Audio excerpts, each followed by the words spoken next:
Let's see. I just want to make sure. Okay. I am recording. Um, okay. So Jamie Fitzpatrick is our guest speaker tonight. We always keep our guest speaker a secret, and tonight is no different, but clearly people figured out who it was because you can see how packed this call is. I'm so excited to have you here, Jamie. You have no idea how much our team admires you and is pumped to hear what you have to say. The hints we gave you. Jamie is 14-star diamond, currently in qualification for 15-star, which is incredible. 4-time elite. He is part of the only 3-time elite couple in this business, which is an amazing feat and should be celebrated. 2017 top 10. He's on the coach advisory board. 2019 CEO award winner. He's part of the Legacy Club.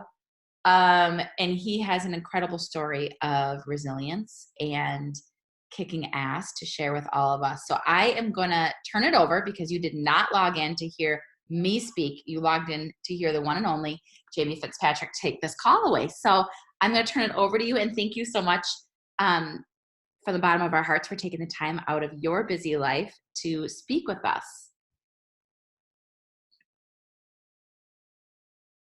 Thank you, Jess. Have we ever met?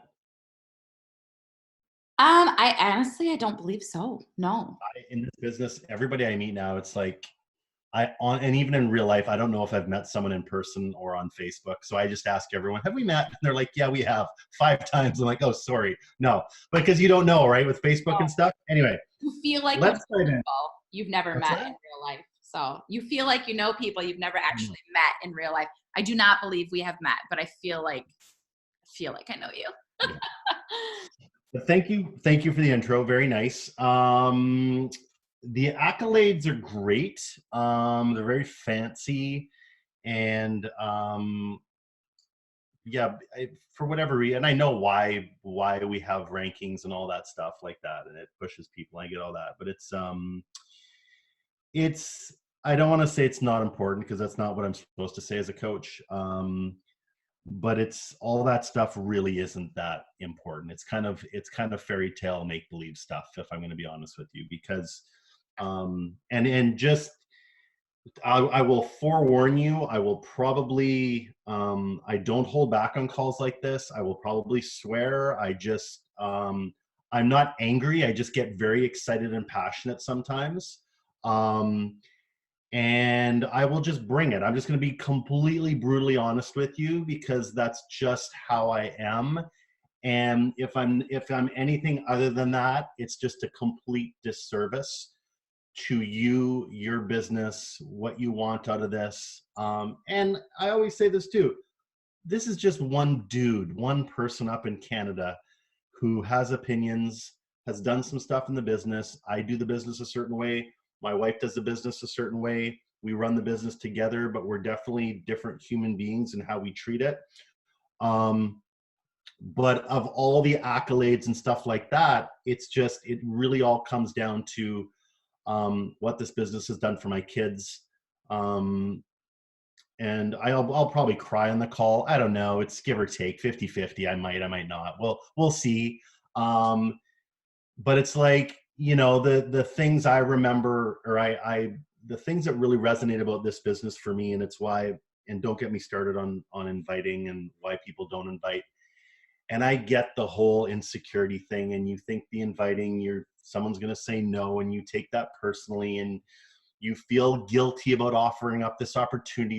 And I get there's a lot of psychological things that come play on you and why you don't invite or why you shouldn't invite more.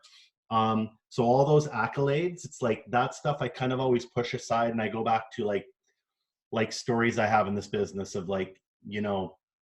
one of Kim's ball when I first started coaching, and this is going back 5 years. We're doing 21-day fix, and that's all we did. We just did 21-day fix over and over again, right? It was simple. We had the containers at work, 21-day group, week of prep. And her boss, Kim, wasn't doing the business. My wife is Kim, by the way. She wasn't doing the business. For 6 months, she kind of was just a client and sat on the sidelines while I was doing this thing. And one of her bosses sort of reached out and started doing 21 day fix and was drinking Shakeology and all that stuff. And she got amazing results. I think she lost like 30 or 40 pounds. And about, gosh, my timeline's probably broken on all this, but like maybe a year after that or a year and a half, she was diagnosed with breast cancer. And she fought it, you know, full chemotherapy, lost all her hair. We were in contact with her, and she'd obviously stopped some of the workouts at that time, a few things. And about a year after that, I remember I got this message from her. Shit, I told you I'd cry. And I don't know why I start with this story, because it's the one that always gets me, but this is part of this invite process and why you feel guilty about it. She said, you know, and she went through chemo, full clearance. So she's clear of cancer. She's doing great now. And she sent me this message. She's just like, you know, if you'd never invited me to your challenge group, she said, I probably, with the weight that she lost, she's like, I probably don't think I would have found the lump, if I'm being completely honest, you know? And she said, and even furthermore, the fact that she, for that year and a half before the diagnosis, she was eating so clean and healthy and her body was strong and she gained muscle. She said that just carried her through the chemotherapy and how weak she got and stuff like that, right? So I'm in 15-star qualifying, and that's all great and dandy and stuff, but guys, that just doesn't hold a candle to things like the woman's, her name was Steph, and what this program did for her. You know, I'm a dude. I hope you can tell that by now. I still sign up. 95% of women are my coaches. Mostly women I sign up. And I'm a guy's guy. I play sports. I drink beer. I like to swear. I don't think I'm overly empathetic more than other dudes or anything like that. But I talk business a lot. So I track a business team. But like I've got a lot of single moms, you know, and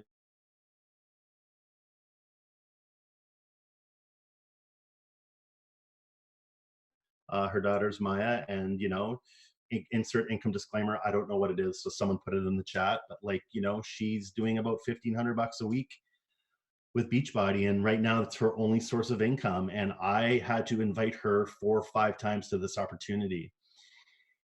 And this call, I hate having calls that have topics because I jump around a lot. But part of what I want to talk about is about mindset and stuff like that. But if you aren't sharing what you're doing with people, whether it's showing on social media, inviting people, doing the business activity tracker, because we all know if your business activity tracker is empty, so is your bank account. It's just a really easy math. If this is empty for all of you, so is your Beachbody bank account. I can guarantee it. Guarantee it. So when you don't invite, and you aren't sharing this beautiful opportunity, which I'll talk about again because I have past business experience, it really is just you being incredibly selfish.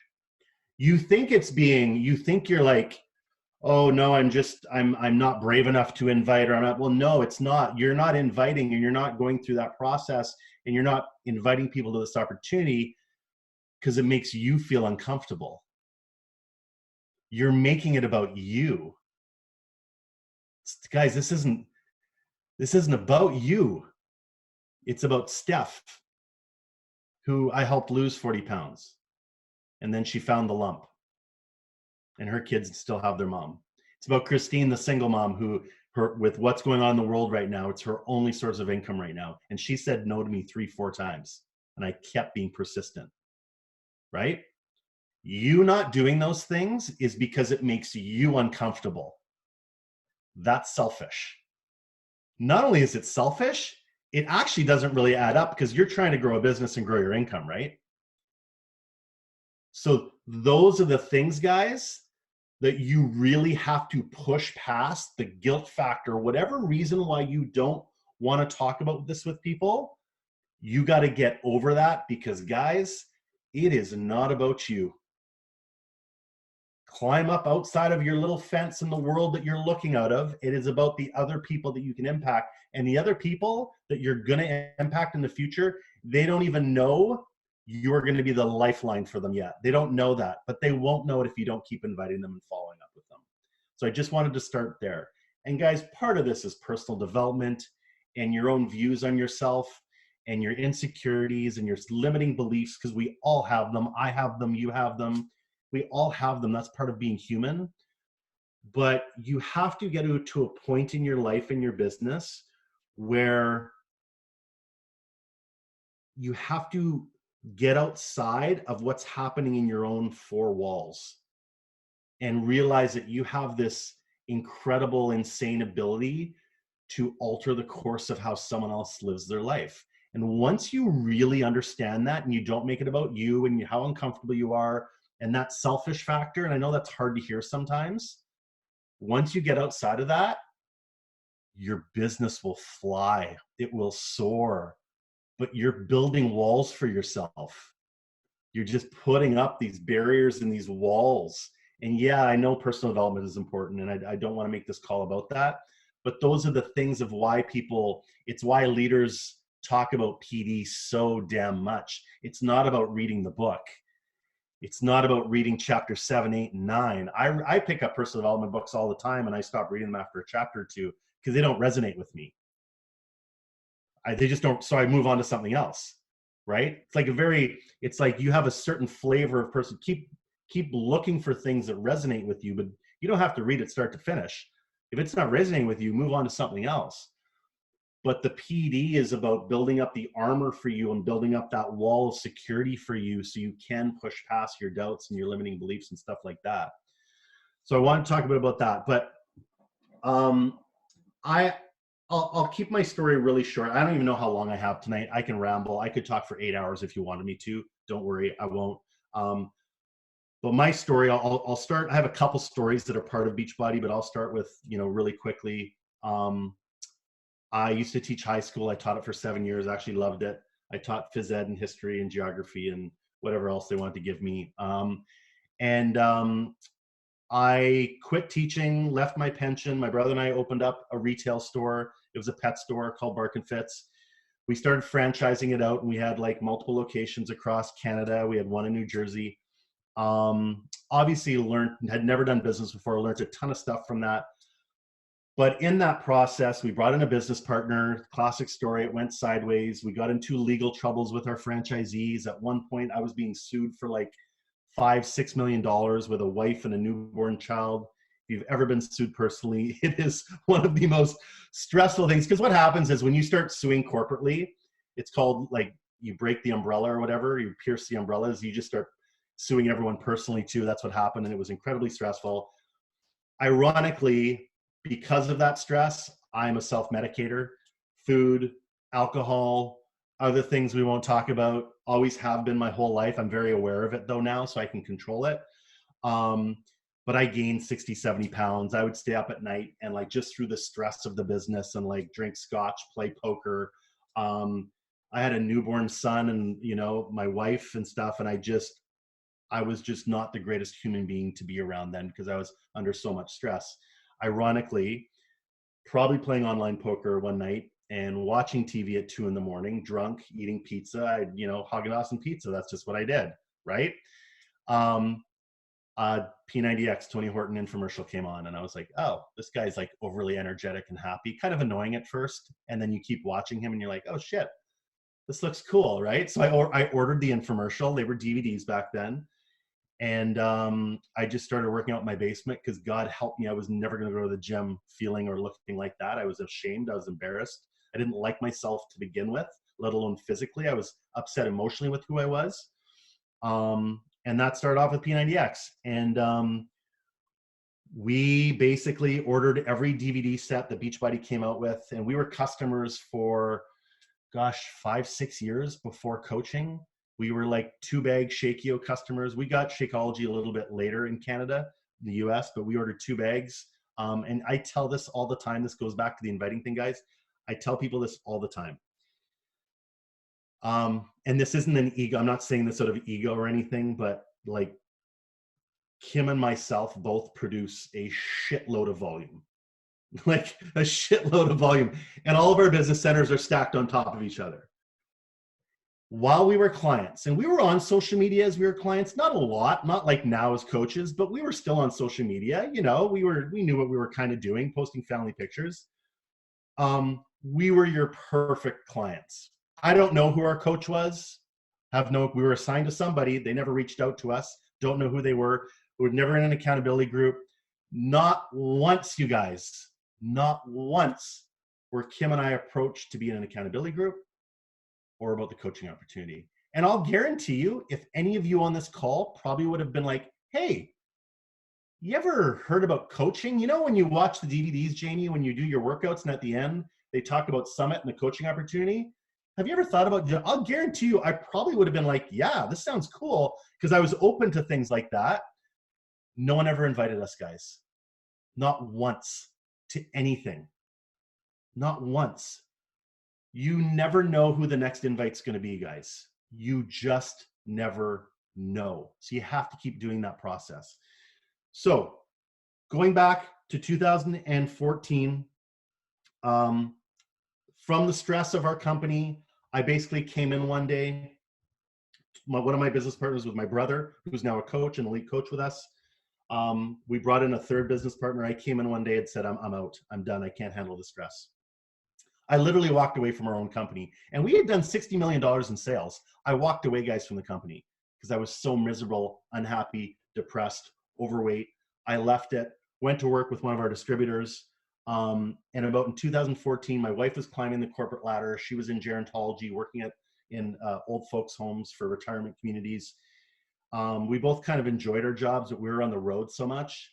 And I just remember the November before we signed up, it was about 3 months before we signed up to coach.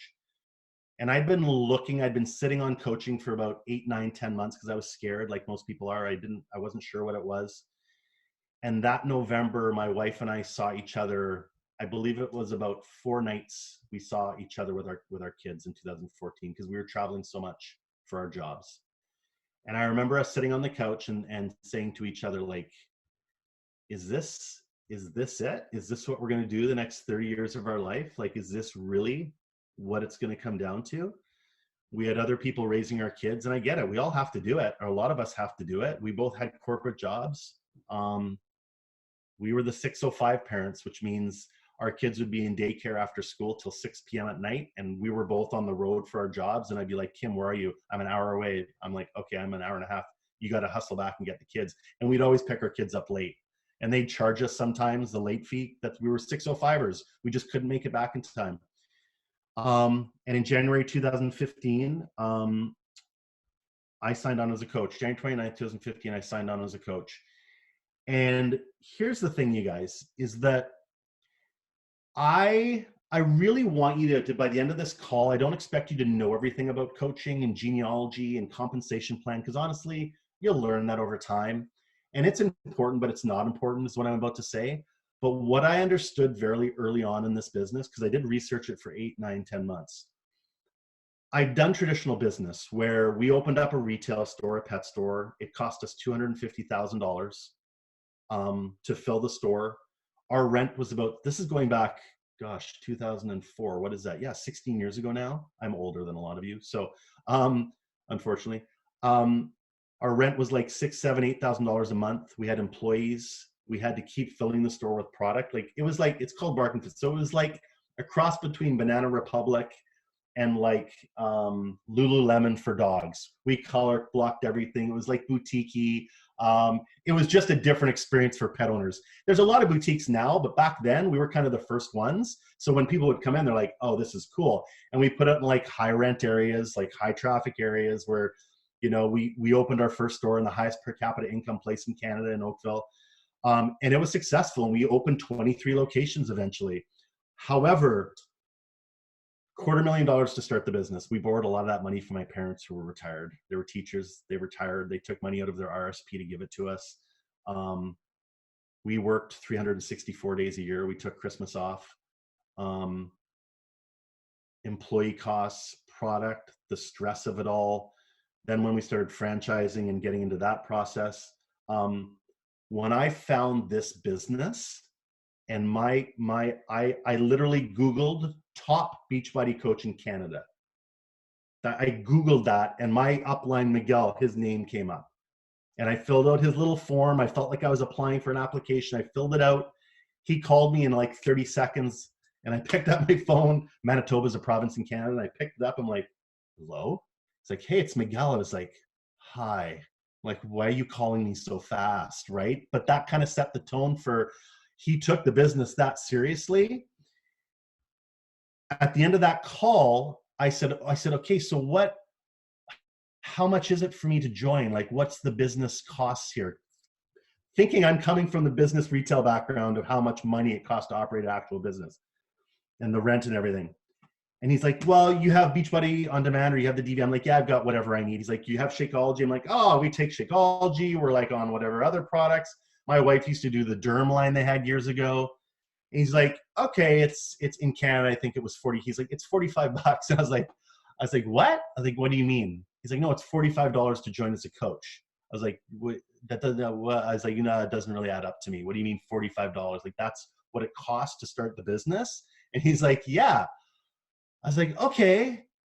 I was like, so there must be like ongoing fees. Remember, because when you go back, you don't know anything, right? And he's like, yeah, it's $17.95 a month to run your business. And I was like, what? I wasn't comprehending that part of it because it's a bit of a joke. And that's why when I get people object to me, it's like, it's $160 to start your business as a challenge pack. I'm like, dude, find a business that's $160 that you get product to start, you get to work on yourself, and you think that's expensive. Like, but it's important, guys, that you really understand this part of it, because this business is so affordable. And hey, like, I also understand $160 is a lot of money for people. I'm not minimizing that either. You need to take this sort of attitude into your conversations with people, because that matters. Because if you treat this like a really affordable, beautiful business, that's going to come across, rather than you getting into a conversation with someone and you're apologetic and you cower down a little bit because you don't know the compensation plan, because you actually aren't secure in describing what coaching actually is, right? So your energy goes down a little. You get a little bit nervous. You get scared about the opportunity. And not only does that affect the conversation with coaches, it affects, this is why you're not inviting. So part of my thing for you is, you don't need to know everything about coaching. You don't, but you do need to be a researcher. You do need to find out some very basic components of, how do you make money as a coach? How does genealogy kind of work, right? Because that's going to build you up with that knowledge, so that when you get in those conversations, whether you realize it or not, you subconsciously and consciously come across more confident. Because at the end of the day, guys, your tone and your energy and how you show up on social media, when you voice note people on Instagram or Facebook, which I never had when we started coaching, that's a huge tool now, is the voice messaging. Like, I watch Kim, my wife, and not bragging, just so you know who Kim is. She finished number 11 in the company last year. I watch her, and she's just like, she video messages the shit out of everybody. She just goes, boom, 20 seconds. Hey, it's Kim, la, la, la, la. Sent, like, these are powerful tools that you need to use. But to get to that point where you're speaking passionately, you do have to have some knowledge of that stuff, guys. So the things that scare you the most, those are the things you need to dive into, because that's going to come through in these conversations, right? Yeah, I'm seeing the comments like, I need to get better. Yeah, this is all part of getting better and growing you guys at this. So and listen, guys, I'm not a huge recruiter. Like, I don't recruit that many coaches. But here's what I know about the coaches I recruit. And again, you're your own brand. By the way, you're not this is my own opinion. I don't know if you guys agree with this, whatever, I'm going to say it. You're not Beachbody coaches, by the way. You're not Beachbody coaches. You're CEOs. You run a business. You use the tools that Beachbody provides because they're effing awesome. And you use those tools to grow your business, just like the business activity tracker, personal development, team calls, everything that you use to grow your business, that's part of it. The tools from Beachbody, those are just other tools you use. And it doesn't mean you're not proud to be a coach. You are, but don't just define yourself as just a coach. You do way more than that. You're growing a business. You are the chief operating officer of your business. Don't forget that. And I think sometimes we small ourselves down and we play small. It's like, I'm a Beachbody coach. Nothing wrong with that, but you're more than that. You're a leader. You're not just a coaches, because Beachbody coaches are people that help clients. Leaders and CEOs are people who not only help clients, they produce other leaders. They produce other leaders. Coaches don't do that. Leaders do that. CEOs do that, right? I hope, does that resonate, guys? And that's where I'm going to mess it up, but like, can you see that wall of PD books, guys? That's where you also go from reading, and nothing wrong with Rachel Hollis and How to Be a Badass and all the things that give us raise us up personally. But you should also at some point go to reading business books and John Maxwell and how to operate a business. That's the PD you also need to transition to and add into your repertoire to become a business leader.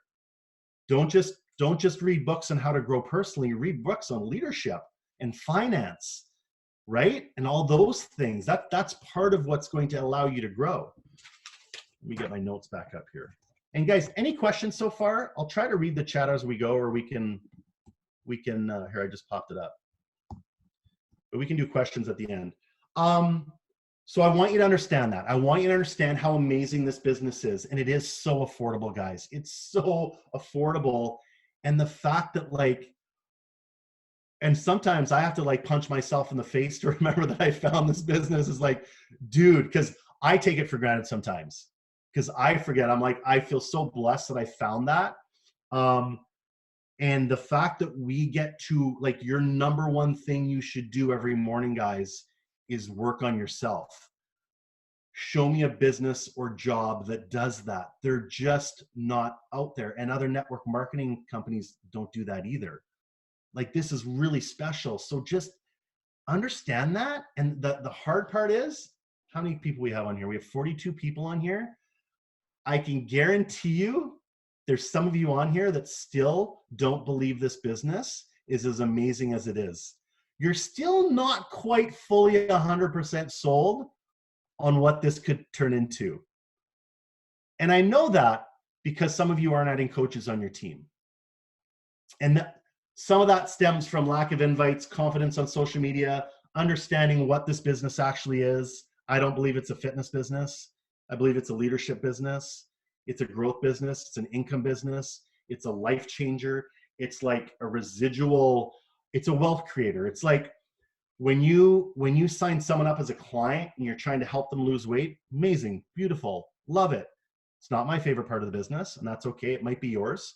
You're building income when you do that. You're building income when you help clients.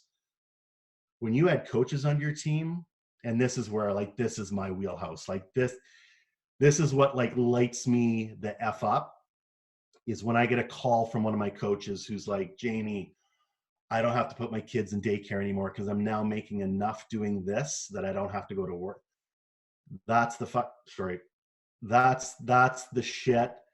That's the shit of why I do this, guys. The paychecks are great. They're beautiful. It's more money than I ever dreamed of, but that's why I do this. Right? So you add, and listen, guys, adding clients, I say that's earning income short term, but I'm also aware that a lot of those clients turn into coaches, right? Adding coaches is building wealth. One is building income, the other one is building wealth. They're two very, very different things. And so as you can probably guess on my social media, and when I talk, I don't talk about fashion. I don't talk about, look at me. I look like I just went out and killed a buck somewhere in Saskatchewan, Canada. I don't talk about some of the things that, and I don't want to make this a sexist comment because we all have different personalities, and the number one question I get asked from dudes in the network are, hey, Jamie, hey, how do you sign up men in the network? I can't sign up any men. What do you do? And I'm like, I don't either. I don't try to sign up men. I try to sign up people who want to grow a business, men or women. You know what I'm saying? Like, why are you discriminating that way? Like, why would you just be trying to sign up men because you have a penis and they do? That somehow limits you to who you can sign up? No, honestly, like, why do people do that? It's like, do you separate blonde women and black women and put them in different accountability groups, or put them in different, like, I've had people ask me, do you train your men differently? I'm like, no.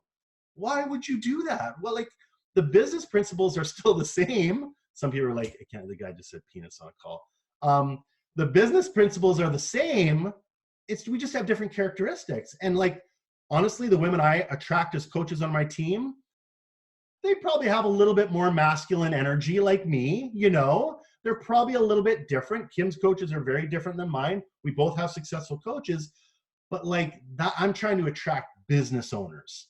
And my social media and my stories, when I talk, not all the time, but a lot, it's business focused. It's because that's my wheelhouse. That's what I feel comfortable with.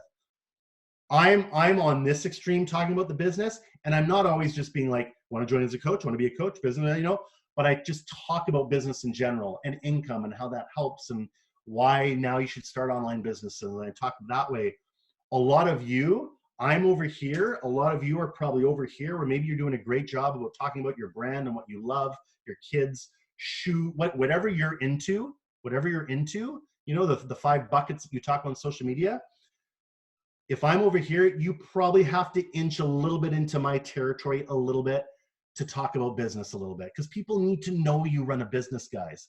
So I know for a fact I probably attract 20% of the coaches some of the other top coaches do. Oh, that sounded awful. I hate saying other top coaches. It makes me sound like a douchebag. But like I probably attract a lot less percentage of coaches. But here's the thing. The coaches I attract are a certain type of person, because they've been watching me and they know I'm about business. And it's like, they know they're not joining me to be a friend. Nothing wrong with that. Nothing wrong with that. They're not joining me to be a friend. They're not joining because they want to go hang out with me. They're not joining because they want to, I don't know, I do beautiful pictures on social media. Obviously not, because my social media the pictures aren't that great. They're joining me because without a doubt, they know, they're like, oh shit, that guy's going to help me grow a business. That guy's going to alleviate financial stress for my family. That guy's going to be honest with me and be real. And he's got my best interests at heart to grow the business because of what I put out on social media. So while I'm over here, I think some of you do need to venture into that territory a little bit. Not all the way, because that's not comfortable for you, and I don't think that's normal. But that's part of, guys, like, someone has to put the income disclaimer in the chat because I'm going to talk about this. But like, here's the thing about business, and this is the thing about network marketing and entrepreneurship in general. And this is what not nobody, that sounded awful. A lot of people don't understand. We're raised to be employees. We're raised to be employees. We watched our parents do it. And yes, I know some of you had entrepreneurial parents. Awesome. I'm just talking in generals here. My mom and dad were both teachers. Awesome. That's why I became a teacher. I'm like, I don't know. I like sports. Like, whatever. Let's be a phys ed teacher. But I watched them, you know, leave the house at 8:30, come home at 5. You know, that's what I grew up with. So I saw that. You know, when I was sat in my grade 11 counselor office, he never asked me, you know, do you want to be happy when you grow up? Do you want to do some entrepreneurial cool stuff? No, he's like, what college or university do you want to go to? Do you want to be a doctor, a dentist? Do you want to be a teacher? Do you want, you know, he lists off those stereotypical things of what you want to do. It's just how we're raised. It's what we're, and then when we get into the workforce, it's like they tell you, you're going to work an hour and you are worth $18 or $12.50 or $9. And they tell you what your worth is to the company. And that's how we are modeled. I work an hour, give me this much money. I just worked 8 hours for you, give me the money that I'm worth. This is what I worked these last 2 weeks. You've assigned me a value, an hourly wage is what you're putting the value on me. Pay that to me because I've worked those hours. Overtime, awesome, double and a half, whatever that is. We're constantly raised that way. We're just, and it's not our fault, it's just the way society is. So when you get people to the point where they join something like this, network marketing, entrepreneurism, is that a word? Maybe, I don't know. I'm a phys ed teacher. when you get them into this, they join, and not everyone, but a lot of them come into this, but it's important you understand this. They're thinking like an employee. They're thinking like, okay, I've been working hard at this for a month. Like I've been putting in 3-4 hour days. I'm being probably, a lot of new coaches probably put in 30 minutes or an hour, if I'm being perfectly honest. But like, why did I make $120 this month? And this is the part of entrepreneurship, guys, is when you get into entrepreneurship, you get underpaid for the first, it can be a lengthy period of time. The hours you put in, the work you put in, you're actually underpaid for those hours. So a lot of coaches bow out before they ever even get to a point where there's money, is that it's starting to shift a little bit, and that money's getting up and it's compounding. And you got to grow a team to do that as well. But that's why so many coaches don't make it past 1 month, 3 months, 6 months, a year. I think even 2 years in this business is way too short, way too short. But because you're undercompensated during that time. And we're not wired that way. We're like, what? This isn't working. It's not working for me. Because they're probably not treating it like a real business because they've never done one before. And that's your job, is to model that behavior for them. Not show them everything how to do, show it by what you do. But the cool part about entrepreneurship, this is the amazing part, and network marketing too, is all the time you get undercompensated, there comes a point you start to get overcompensated. You get overcompensated for the work. That never happens as an employee. You actually never get undercompensated as an employee sometimes, but you've agreed to do that job for that hourly wage. So you can't complain after the fact that you're undercompensated for it. You've agreed to do that job for that wage.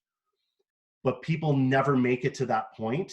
Not never, but a lot of coaches never get to that point where they actually start to get compensated and then overcompensated because their mindset's not set up that way. So be prepared for that with new coaches. They have to understand that part of this business, and they do have to have some faith that that income will change. It's like, I know, because I'm a numbers guy, I'm OCD.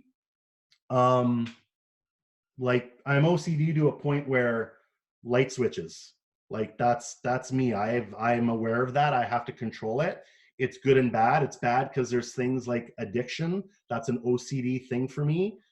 Good because if you give me a task like this business, whew, look out. Like I'm going to know everything about this and I'm going to tackle this business like my life depends on it.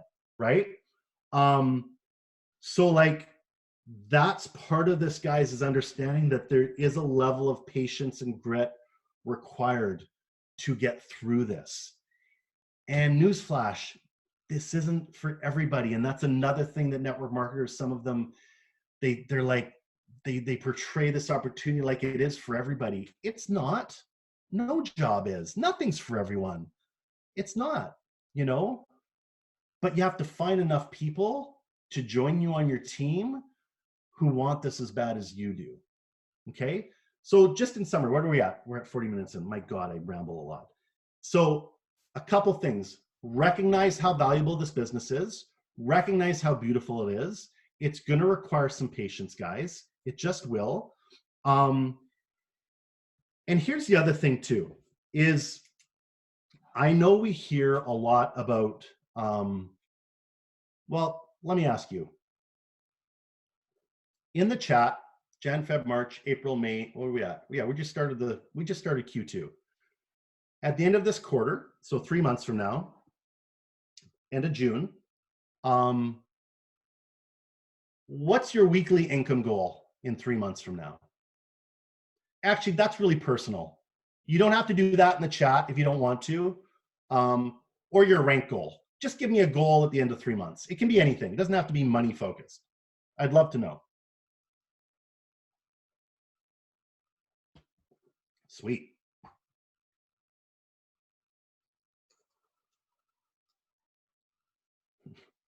What's the LOL for? 1,500 a week, and then she laughed. Cool. 2K a week. Boom. 2Ks a week's huge. Janie, 5-star at the end of the quarter. That's huge. 6-star in my biz. I love it. I love it. So thank you, guys. So a couple things.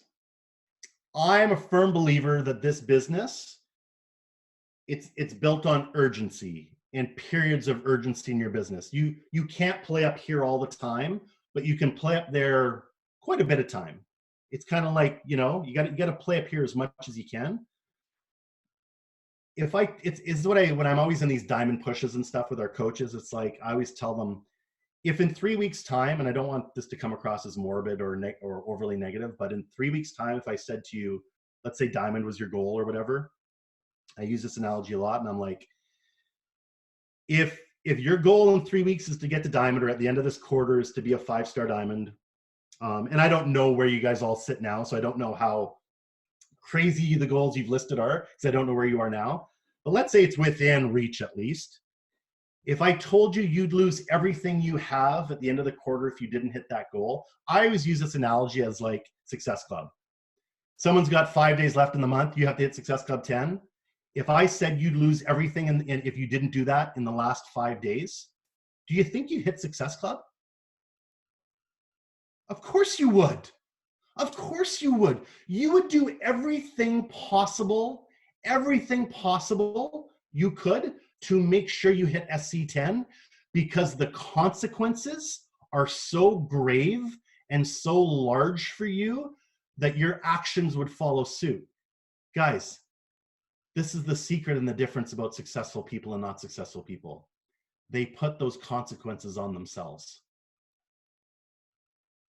They put those consequences, because right now, for a lot of you, if you don't hit diamond at the end of the quarter or 5-star or whatever, okay. Like if you didn't hit Success Club that month, all right, whatever. Like, does it really affect your life that much? It will a year from now or 2 years from now, because all that stuff compounds.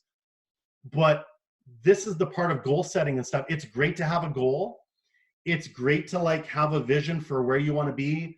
I'm staring at my vision board over here. I do one all the time. I do one every year. I've got my own goals. I use the Rise Up Planner from Moira. It's great. I'm a fan of goals and vision, but I don't think success is about that. It's part of it, but I don't think it's about that. Thank you, Bethany. She put the income disclaimer. It's not about your goals and vision. You know what it is? You know, this is what I think it is, my own personal thing. And Trent Shelton talks a lot about this. It's a standard that you set for yourself. It's a standard in your life that you set for yourself, personally, as a parent, in a relationship, as an employee, as a coach, as a leader. We all set a certain standard, and part of that standard, guys, is tied to your respect for this business. I want to say that again. The standard you set for yourself is tied to the respect level you have for this business. Because if you don't respect this business or what it can do for you, you're done. It's not going to go anywhere. And maybe part of that, the part of the not respecting, is maybe you don't actually understand what it can turn into. Maybe you don't understand what the bonuses look like or the compounding nature of this business. And that's for you to like go research and find out. Quick story. Because I know my time is out, and if I have to, do you guys have what's your time limit on this, guys? Whatever hour. I'm not going to go over an hour, but like whatever you guys are like, I don't know. Dude's just yelling at me. October 27th of this last year. October 27th of this last year. What's that? 5 months ago? I don't know. I can't do math. I was in my house. It was a Sunday. And I don't remember any of this, by the way. I have my daughter is 8. My son is now 11. It was a Sunday. We both work from home anyway now, but it was a Sunday. But that's why my kids were home. My daughter Tessa was supposed to be at the neighbor's, which is her best friend. But the neighbor's mom had to go get something for 5 minutes out of the house. So she told her daughter, Jules, she said, hey, Jules, I don't want anyone in the house. Don't let Tessa in because you're home alone. You're going to be alone for 5 minutes. She's 8 or 9. I think that's okay. What are the rules? We don't know anymore. Anyway, so my daughter actually went over to go play, and they sent her back. My daughter then asked me in the house, and I don't remember any of that. She asked me to go get her something, and I never came back, and I don't even know what that was. I never came back and got that for my daughter, but my daughter heard something on the main floor. She heard me, and my daughter came down the stairs, and people were like, "Oh, she heard you. She heard you trying to breathe or grasp for air." No, my daughter heard me dying. Because on October 27th, guys, I suffered a massive heart attack, and my daughter found me face down on the floor. And she quickly went downstairs. My wife, Kim, was working right where I am in the basement. And we don't know how much time went by from when I suffered the heart attack to when Tessa found me. I'm assuming because I'm here talking to you and I don't have brain damage, that it was pretty quick. And she went and got Kim, my wife, who worked in gerontology and had CPR training, started performing CPR on me. I was dead for about 7 or 8 minutes because I was blue. Like Kim, the blessing was that because Kim was getting oxygen through my body, that's what kept my brain healthy, and there was some oxygen getting there, but I was dead. Firefighter finally showed up at about the 8-minute mark, really quick. Josh, who we'll talk about in a sec. I know his name for a reason. He came in, he started doing CPR too. I still wasn't coming around. I guess they have the little paddle things on me. They finally shocked me, not the full paddles, but the little ones. And they got a heartbeat on me. Took me in the ambulance. I had surgery within 45 minutes. They put a stent in my heart. They went up through my arm. I have a tattoo. This is my new brand, but there's a 6 there tattooed because it's a 6% survival rate of what I went through. 6%, guys. 1 or 2% with no brain damage. Very fortunate, very lucky. Here's my point in all this. Not only that it's a dramatic story, but here's my point. That was October 27th. I was in the hospital for 5-6 days, came out very blessed, obviously took some downtime. I have trouble doing that. Took some downtime. October, Success Club. My heart attack was at the end of the month. So of course I'm hitting Success Club in October. It's a no-brainer. I'd already gotten there, right? November, Success Club. I can't remember. I had Success Club 14 or 16, which is a shitty month for me. But I got there in November after my heart attack. I took some downtime. I got there. December, guys, I went to emergency 4 or 5 times after my heart attack because I was having reactions to the new blood medications and stuff. November, the heart attack was actually the easy part. It was November and December and January trying to work through all these issues. Angioedema, swelling of the lips, feet, hands, urticaria and hives, like trying to find out every day what was going on. But I hit Success Club. Why? Well, I believe why is because of all the work I'd done the previous 4 years and stuff like that. But guys, I have a set of standards in my business. That's why. Why didn't you hit Success Club in October, November, or December? I'm not trying to make you feel guilty. I'm just, because we all operate differently in our space. We all operate differently in our business. We all have a different set of standards we live by. Like I said, if you're in a relationship, a marriage, there's a set of standards there that you operate on. Parenting with my son and daughter, I have a standards there. Like I feed them every night. It's a low standard, but like we all operate in our spaces. What is your standard in your business? Where do you play in your business? What do you set for yourself? Because that goals and vision are great, but it's really lip service, bullshit. 5-star diamond by the end of this year. Great. What does that mean to you? And what are you willing to do to get there? And it's not everyone's goal. And I'm not saying that has to be your goal. That's not my thing. I'm not telling you what you need in your life. I'm not telling you what you should become. That's for you to decide. But you're on this call for a reason because you care about your business. So I'm going to assume you want big things out of this business. It's probably a fair assumption. Going forward, what is the frickin' standard you're going to set in your business?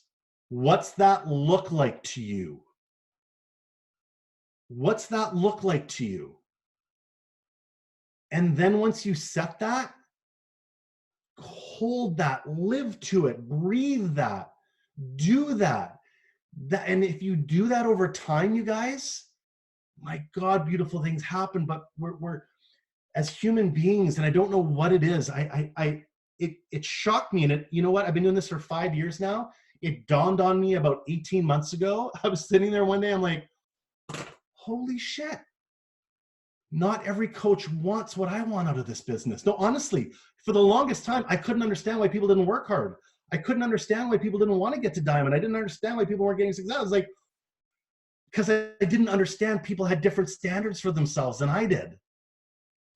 And your coaches are going to have the same thing as you. They're going to not want the same things as you. So goals and vision are great, but I think it's more about you. Like, what do you want, guys? What's that level for you that you're going to live to and honor and respect the business enough? You know what I'm saying?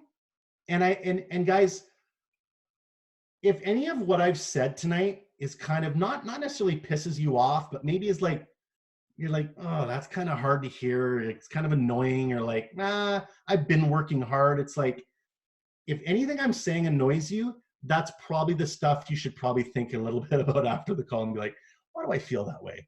Like, why is what he just said there kind of annoying me? That's usually the stuff that we need to kind of look at about what you're doing.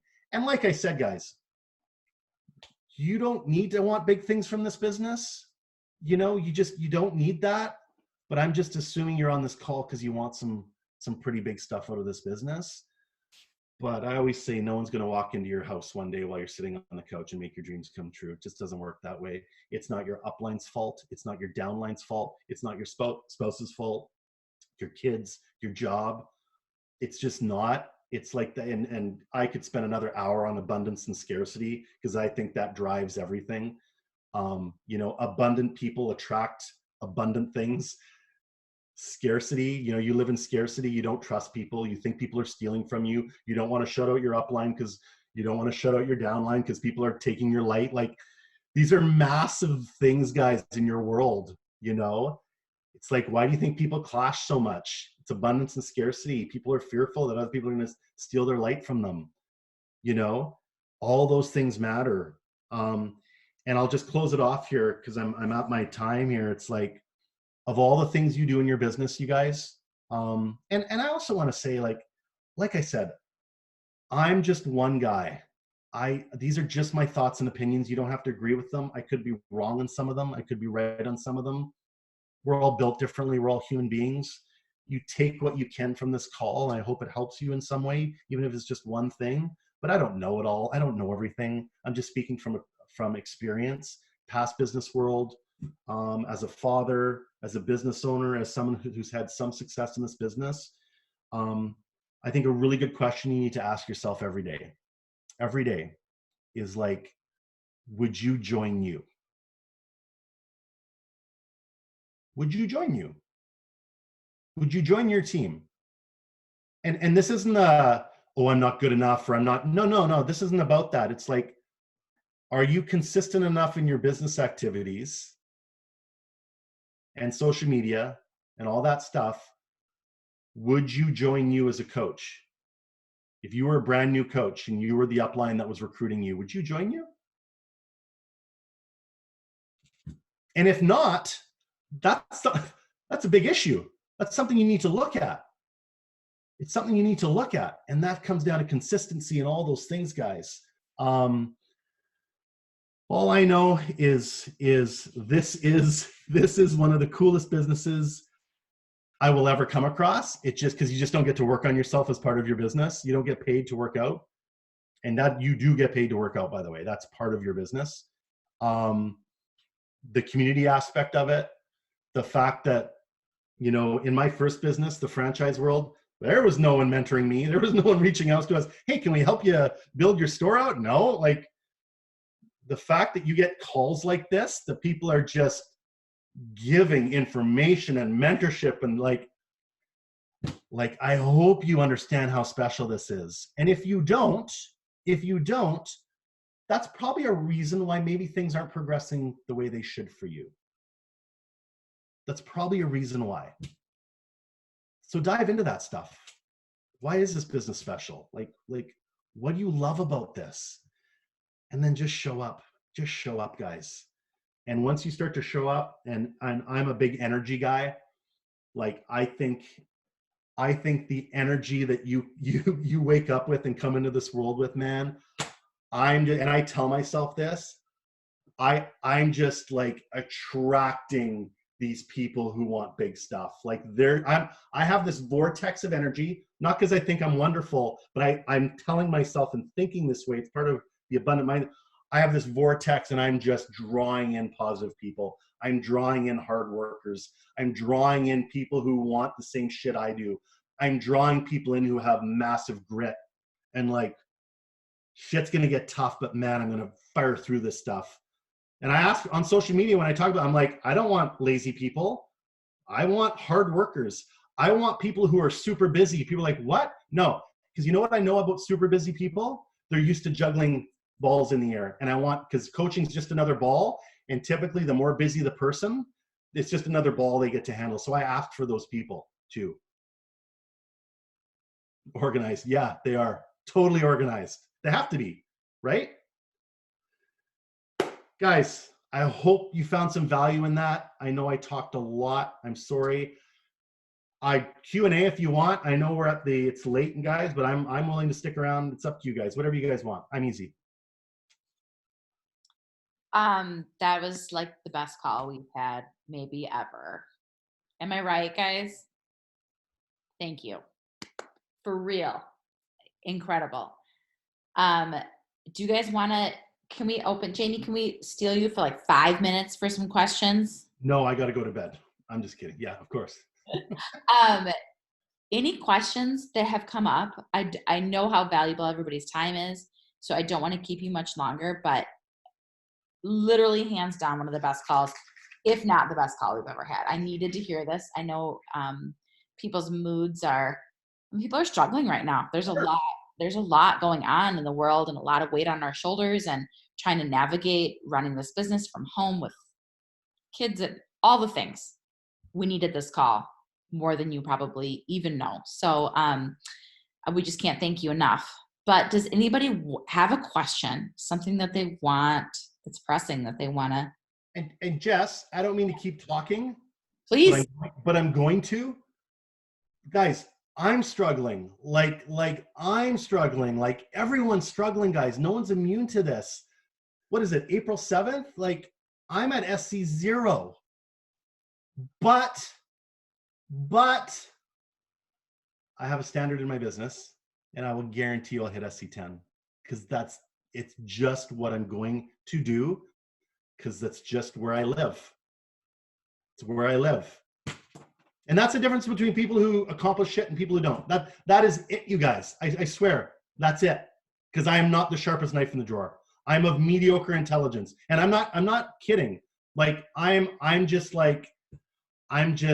focused and I work hard and I sharpen the sword every day and I work at my ability. I try to get better at everything. I'll stop talking. Do not stop talking. We love it. Questions? Don't be shy. No Chat box, I think, is firing up a little bit. What's that? Looks like Jenny's got a question in the chat box. Or Janie. Tip for brand new coaches that just joined. Tips? Man, that's very open-ended general question. I mean, Janie, I think the big thing is like what are we, April 7th? Janie, have you sold a challenge pack yet? Two of them, looks like. Two? Oh, you're golden. You don't need any advice. You need tips. Good. No, I mean, I always tell people get a win under your belt. You don't need to go through all the training. For God's sake, please stop consuming training and stuff and start doing. Like, that's my biggest thing. And just share if you're not sure what to post on social media as a brand new coach, because that's the biggest thing, the easiest thing to post is how you feel about this new wellness journey you're starting. Post about that. How do you feel? Post your journey. And then you don't need to know everything to reach out to people, especially close family and friends. and I'm all brand new coaches, I'm always like, so you don't feel like you're trying to sell someone something, just invite people to join you on this journey. Be like, hey, I'm doing 10 rounds. I'm starting it. Would love for you to do this with me. I've also started, and this is like close people to you and stuff. I'm like, I just started a business. Would love your support. Come on in my group and do this with me. The other thing I do too, especially for brand new coaches, the people that you kind of reach out to, be like, hey, I'm doing this new business. I'd love for you to just try the program to come give me your feedback on it. And I've started this business. I'd appreciate your support. Come in the accountability group that I'm in. Give me your feedback on it. I'd love that. And you're also helping me out with my business. The amazing thing about people is human nature is most people would rather do something for you than feel like they're getting sold to. So if you're just like really honest with them, people love helping other people out. So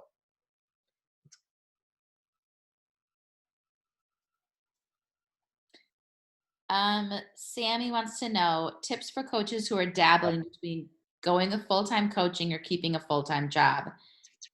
How do you take the leap and actually do it?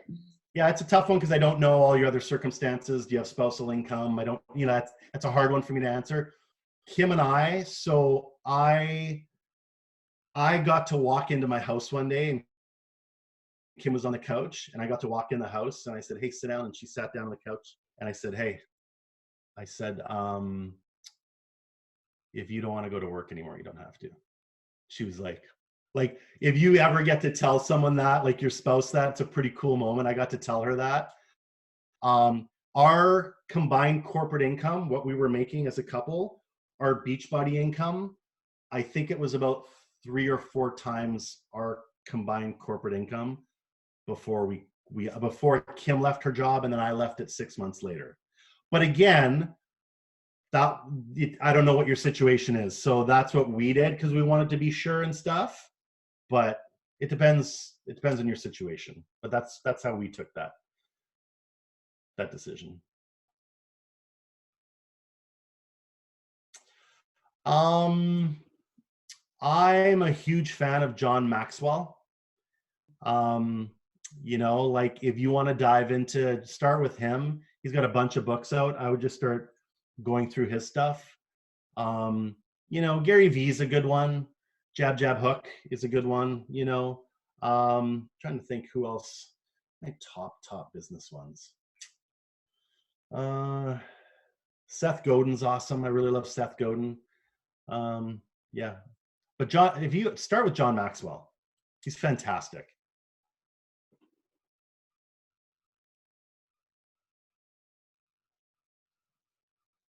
Anything else, guys?